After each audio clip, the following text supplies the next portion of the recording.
So Peter Salasya becomes the first Judas. He's the first traitor. He's the worst of them all. Sa tukiandika list of wasaliti, wabunge wasaliti, Peter Salasya ako number. He's the chairman of the Judases. Salasya is the one person that we didn't expect to be so excited. Anakanga from one. Anakiona president. We didn't expect that from him because I'm a talker from a very humble background. So excited him to stand with the Kenyans. We came to shout. We came to make noise and remind Kenyans that they are yet again about to suffocate you, to depress you, basically almost kill you, because the Finance Act is worse than last year's. Yeah? Na wameintroduce kama uko na gari, hata mkate zito vitu ziko. So yesterday we came to shout, to remind Kenyans, do not talk about UDA angles. Those are distraction tactics. Na ukiona Omondi hapo akibeba mabango hivi na kupigania wewe pia. Juu pengine bibi yako ni mama mboga. Na get.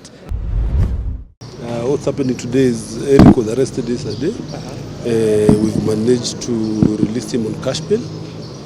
We are waiting for a mention date probably next week when he will come back to court to probably take plea. But we're also discussing because it's a useless offense. The constitution allows Eric to picket. Namkubalisha akiende street and that tunahitaji watu kama yeye wa kufanya hiyo picketing and all that. So they're just trying to frustrate this process, but I'm sure Eric is a strong man. Anaenda kukazana venye inaendelea mpaka mwisho. Yeah, and yesterday we expected that Eric Omondi anaweza achiliwa anytime, but the process was long. Eventually he went spending the night in the police custody, right? Of course, Parliament is a serious security area zone. So there were little bit issues. We went to the police station. They were saying he was at Central Police Station, atapelekwa huko afterwards. They again taken to Kamkunji. So there's a lot of things around there. And I know police officers also are very cagey on dealing with issues of security. So kila mtu anasema hapana, hiyo si kesi yangu, hiyo sio kesi yangu and all that. So in the end, even in the morning we came here very early knowing he'll come for plea. But kidogo tukikuja, he's not in the cell, he's nowhere. In fact, I got very worried. I thought he's another Migunda issue. I was almost trying to see if I could track his number, nijue ako wapi. But in the end, somehow I found out that amepelekwa again to Parliament Police Station. We've rushed there, and thank God he's outside. Mtetezi lazima asaidiwe by all means. And the charge sheet ameandikiwa mashtaka gani? They are yet to put in a charge because there's no charge sheet. There's no charge as at yet. We are thinking the DPP has rejected the charge, so probably there's no charge because this is a simple issue. There's nothing being investigated here, but we hope they will not charge him because now they've just given him cash bail. Wakisema wanafanya further investigation. Kuna investigation gani kwa ile kitu ilifanyika jana, ile ananidi kufanya, wananidi kujua mboga ilitoka wapi. So there is nothing there, so probably there's no charge. It's just a way to frustrate him and to show that also the government is working. And of course we can see a lady right here. Sijui anaweza introduce. How are you doing? I'm good, how are you? Kindly introduce yourself. My name is Sharon. I'm an advocate of the High Court of Kenya. Awesome. Yes. And talking about what is happening right now in regards to what Eric Omondi did yesterday, do you think kulingana na maoni yako, is that a serious offense? Ni kitu ambayo kitafanya Eric Omondi aingie baridi kidogo? Well, no comment about that. However, he's exercising his right as a Kenyan citizen, in my opinion. Yeah. And we saw you yesterday trying to solution whatever was happening, and sijui all this ended what time? Maybe mulikaa naye hadi asubuhi ama what time did it end? Well, I left Kamkunji police station a few minutes to 9. I headed to Parliament police station to see if he can get bail, but they told me it was late at that time, so I should just let him sleep for a few hours and then he would be arraigned in court in the morning. Yes. And today vile mmefika hapa, kulingana na what people were anticipating, they thought probably Eric Omondi at first pale the judge na atasomewa mashtaka. Kulingana na maoni yako, with what Eric Omondi did, what can you say as a lawyer and all that? Ndio alipaswa kufika kotini kutake plea.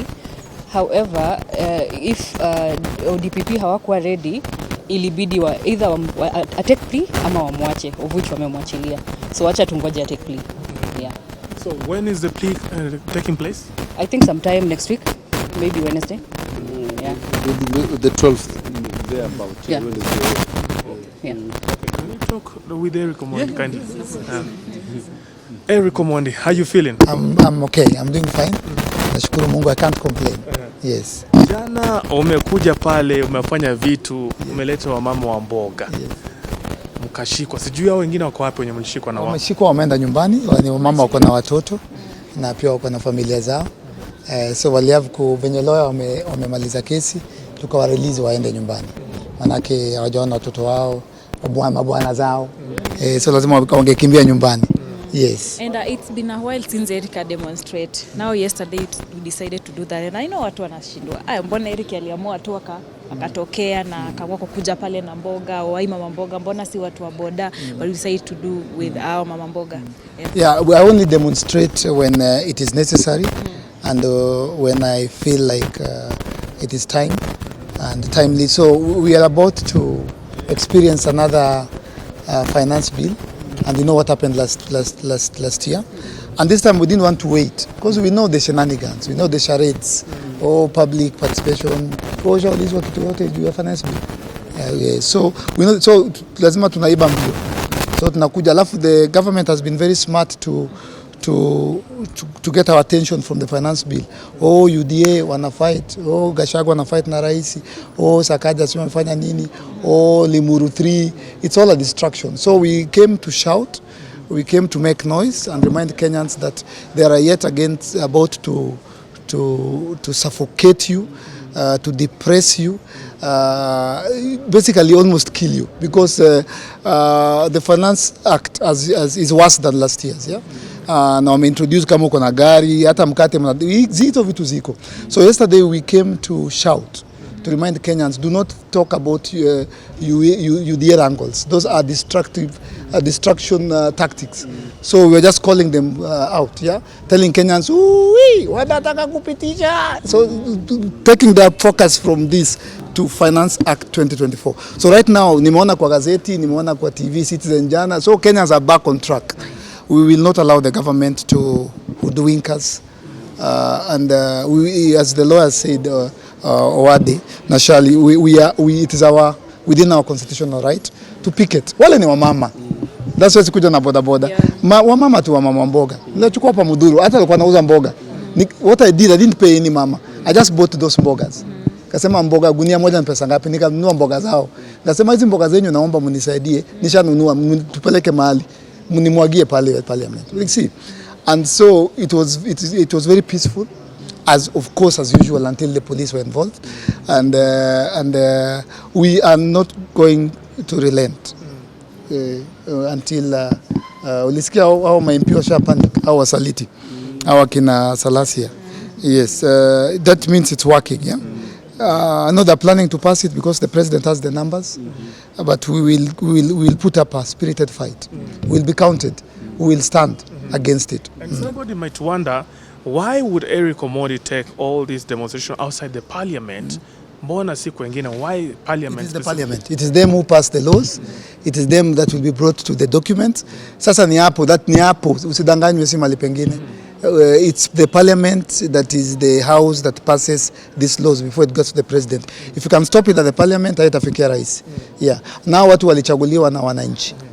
But how are you planning to stop it? Because parliament, they are passing this law, right? Yes. Eric Omondi is only one man. Parliament unapata there is a higher percentage of MPs that will sign this finance bill into act. How will you stop it? We will. You see, I was not one man yesterday. I was with 50 mama mbogas, and those are the voices of millions of mama mbogas. Tuko na boda. Don't underestimate the power of the people. I keep saying this. Don't look. It is not an Eric Omondi thing. It is a Kenyan citizen thing. They're the ones who are suppressed, oppressed. So if they are arrogant enough to think tutapitisha, they need to think twice. Yeah, and even if they do, We will just sing songs with their names, we'll put billboards with their faces. Hawatarudi kwa nyumba 2027. And every MP that will pass that will say yes to that Finance Act, utajua jina yake ni nani, anatoka wapi, na tuambia wa Kenya. And talking of Salasya, he was so bitter by the after you did the video, akaenda akarekodi pia akafanya video yake akasema you should stop attacking them, especially yeye mwenyewe. Anasema mtoe hapo. Venye ulitaja wabunge akasema yeye you should unafaa kumtoa kwa hiyo story. So I don't know what do you have to say about you see Salasya ndio msaliti number 1 of all the MPs. Salasya is the worst. Salasya 2 weeks ago was on a helicopter with the Deputy President Rigathi Gachagua.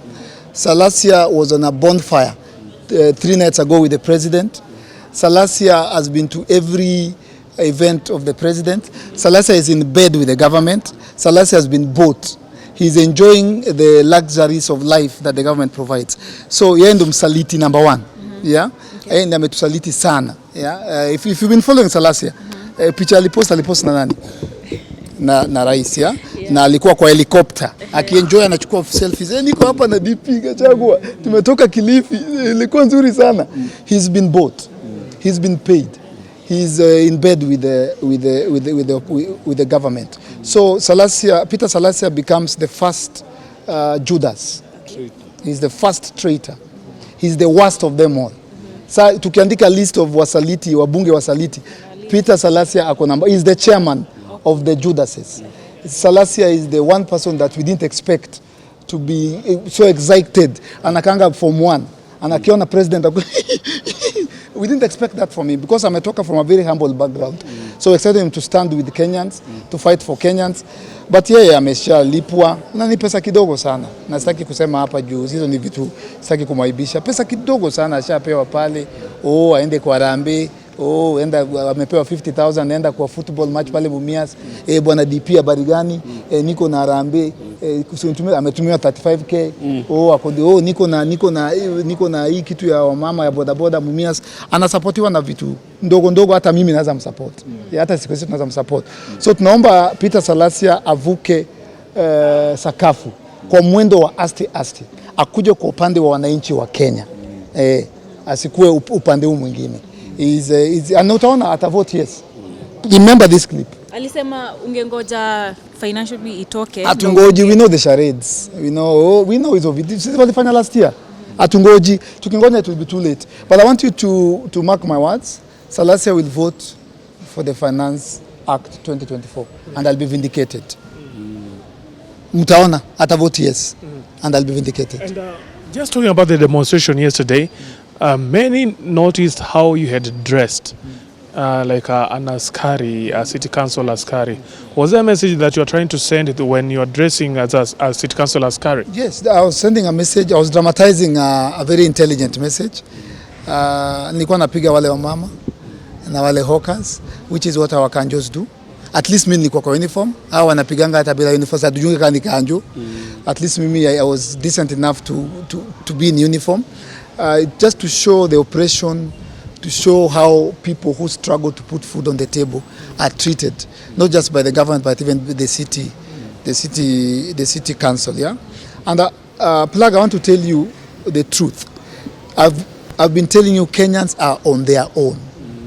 As I'm speaking to you right now, the President of the Republic of Kenya is not in the country. And 2 weeks ago he was not in the country. And the other 2 weeks ago he was not in the country. And 2 weeks to come he won't be in the country. So our President Daktari is like an absentee father. Kenyans are like orphans. Our father is never home. Our respected Excellency President is like an absentee husband. Amewacha bibi na watoto. We are orphans. Unaget? We are orphans. And that is also part of the thing I was trying to show Jana, that we are on our own. So I'm calling upon Kenyans, wherever you are, ukiwa Bungoma, Kilifi, Kisumu, Nairobi, Kamukunji, wherever you are, jua tu uko peke yako, and the time itakuja yenye tutafaa kujipigania si wenyewe. Tukimalizia tu Eric Omondi, are we supposed to expect more demonstration, maybe picketing? Are you planning to come back to the streets anytime soon after this? Siwezi kuambia. Hata jana mkujua. Ningeambia jana singekuwa parliament. Wanapanga zao usiku, sisi pia tunapanga zetu. but ni very legal. Very legal, yeah? Very legal, yeah? But hiyo sitakwambia. Jua tu bado mapambano. Bado mapambano. Jana ilikuwa ni mama mboga. So nasema huyu mama mboga. Yani huyu bodaboda. Munasema huyu. Yani tumtoe bottom. Yani tumpeleke hapo. Nyinyi ni wangwana. Jana ilikuwa ni mama mboga. Bodaboda wanakuja. Eric, maybe my last question. Do you think a police officer who hawakuelewi as a person because we're trying to fight for even their rights? The police, I want to commend them. They've been very gentle. They've been very understanding. Tunawapigania pia. No, they are civil servants. They are not allowed. They may not be able to speak. But we speak for the police. Yeah. We speak for the police ambao during Kibaki's time walikuwa na police lines ilikuwa free. Do you know sasa wanalipa police line? Hizi police wanaona hizi. Wanalipa. Me, I learned yesterday. Me, my dad was a chief inspector. He was on OCS. I lived in a police line. Government ikijenga police line hizi hata hizi za mabati unaonanga ama hizi police wanalipa. Yeah? Na inakuja kama ishakatwa. Ilianza 2013. When the current president was the deputy president. So tunapigania polisi hata hao kanjo tunapigania. So mimi huambia polisi wakinishika, mimi niwe fanya kazi yako, mimi nifanye kazi yangu. Mimi I'm not here to fight the police. I'm here to oppose what the government is trying to do. So walini treat vizuri sana. They always treat me vizuri sana. Na me I commend them for that, and I just like to remind the police, you are a Kenyan kama mwalimu, kama banka. Na ukiona Eric Omondi hapo akibeba mabango hivi na kupigania wewe pia. Juu pengine bibi yako ni mama mboga. Na get. Pengine ndugu yako ni boda boda. Si ndio? So pengine ndugu yako wako college. So tukifuatia help, the police is not our target. Our target is the Finance Act. Asante ni sana. Asante Eric.